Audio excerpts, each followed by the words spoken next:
کنسرت شرم‌آور و جنجالی غزال عنایت در کانادا و افتادن غزال عنایت در این کنسرت غزال عنایت با کدام هنرمندها در کانادا برگزار شده بود؟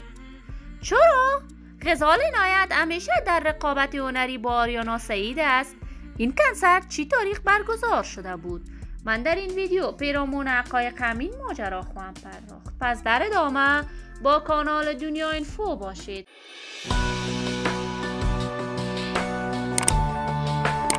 سلام، شما را خوش آمدید میگم به یکی دیگر از ویدیوهای جذاب کانال من.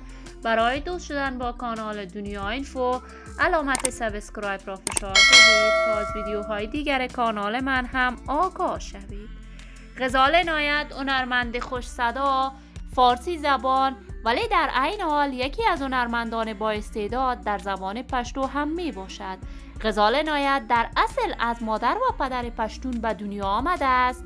وی تا سن نوجوانی در ولایت زیبای لغمان بزرگ شده است، ولی به خاطر تحصیلات عالیش و کار در یکی از بانک‌های خصوصی در افغانستان به ولایت کابل برگشته و با خانواده‌اش در کابل میزیست.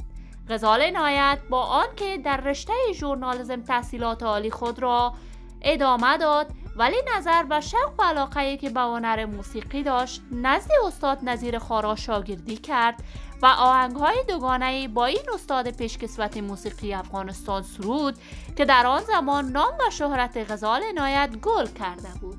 غزال بعد از رفتنش به کشور کانادا به طور رسمی و با نشان دادن ظاهر و چهره‌اش آهنگ‌های دوگانه با قیس الفت می‌سرود که شهرت هنری خاص خود را داشت.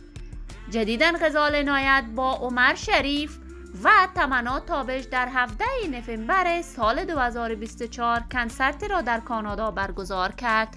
در این کنسرت غزال عنایت در عین سرودن آهنگش بر روی استیج میافتد که مورد تمسخر دوستداران و آدینسش در تالار قرار گرفته است. ولی ویدیوهای نشر شده افتادن وی در صفحات مجازی بازتاب گسترده ای داشته است.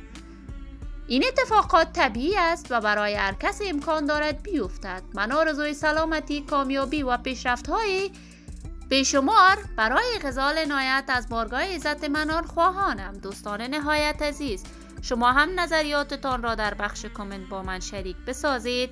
این ویدیو را با دوستداران و علاقه‌مندان غزال عنایت به اشتراک بگذارید. اگر تا هنوز عضو کانال من نشدید، پس برای دوست شدن با کانال دنیا اینفو علامت سابسکرایب را فشار دهید تا از ویدیوهای دیگر کانال من هم آگاه شوید.